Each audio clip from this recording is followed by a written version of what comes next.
A trade war between China and the United States over the future of semiconductors is escalating. Beijing hit back Monday by playing a trump card. It imposed export controls on two strategic raw materials, gallium and germanium, that are critical to the global chip-making industry. We see this as China's second, and much bigger, countermeasure to the tech war, and likely a response to the potential U.S. tightening of its AI chip ban, said Jefferies analysts. Sanctioning one of America's biggest memory chip makers, Micron Technology, MU, in May was the first, they said. Here's what you need to know about gallium and germanium, how they could play into the chip war and whether more countermeasures could be coming. Last October, the Biden administration unveiled a set of export controls banning Chinese companies from buying advanced chips and chip-making equipment without a license. Chips are vital for everything from smartphones and self-driving cars to advanced computing and weapons manufacturing. U.S. officials have talked about the move as a measure to protect national security interests. But it didn't stop there.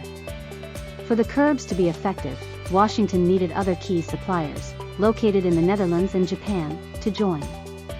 They did. China eventually retaliated. In April, it launched a cybersecurity probe into Micron before banning the company from selling to Chinese companies working on key infrastructure projects. On Monday, Beijing announced the restrictions on gallium and germanium. Gallium is a soft, silvery metal and is easy to cut with a knife. It's commonly used to produce compounds that are key materials in semiconductors and light-emitting diodes. Germanium is a hard, grayish-white and brittle metalloid that is used in the production of optical fibers that can transmit light and electronic data. The export controls have drawn comparisons with China's reported attempts in early 2021 to restrict exports of rare earths, a group of 17 elements for which China controls more than half of the global supply. Gallium and germanium do not belong to this group of minerals. Like rare earths, they can be expensive to mine or produce. This is because they are usually formed as a byproduct of mining more common metals, primarily aluminum, zinc and copper, and processed in countries that produce them.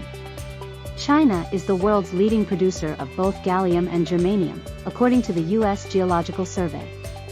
The country accounted for 98% of the global production of gallium, and 68% of the refinery production of germanium. The economies of scale in China's extensive and increasingly integrated mining and processing operations, along with state subsidies, have allowed it to export processed minerals at a cost that operators elsewhere can't match, perpetuating the country's market dominance for many critical commodities, analysts from Eurasia Group said on Tuesday.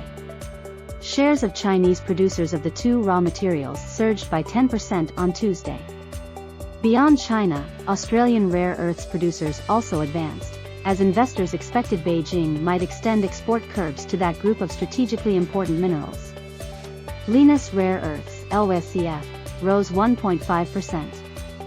The United States is dependent on China for the two critical elements. It imported more than 50% of the gallium and germanium it used in 2021 from the country, the US Geological Survey showed. Eurasia Group analysts described China's export controls as a warning shot.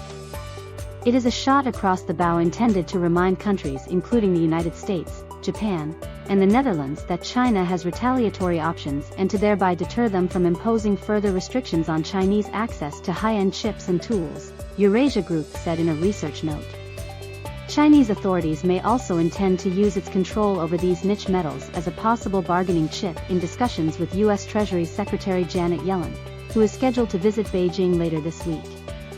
Jefferies analysts said the timing of the announcement was unlikely to be a casual decision. It gives the U.S. at least 2 days to digest and come up with a well-considered response, they said.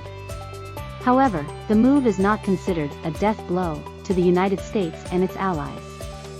China may be the industry leader, but there are alternative producers, as well as available substitutes for both minerals, the Eurasia Group analysts pointed out. The United States also imports a fifth of its gallium from the United Kingdom and Germany and buys more than 30% of its germanium from Belgium and Germany. That's definitely possible, a former senior Chinese official has warned. The curbs announced this week are just the start, Wei Jiangwo, a former deputy commerce minister, told the official China Daily on Wednesday, adding China has more tools in its arsenal with which to retaliate. If the high-tech restrictions on China become tougher in the future, China's countermeasures will also escalate, he was quoted as saying. Analysts believe this too. Rare earths, which are not difficult to find but are complicated to process, are also critical in making semiconductors, and could be the next target.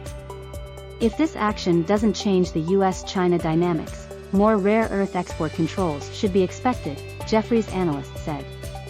However, analysts from Eurasia Group warned that restricting exports is a double-edged sword. Past attempts by China to leverage its dominance in rare earths have reduced availability and raised prices. Higher prices have spurred greater competition by making mining and processing ventures outside of China more cost-competitive, they said. China cut its rare earths export quota in 2010 amid tensions with the United States. That resulted in greater efforts by companies outside of the country to produce the metals. US data showed that China's global market share dropped from 97% in 2010 to about 60% in 2019. Imposing export restrictions risks reducing market dominance, the Eurasia Group analyst said.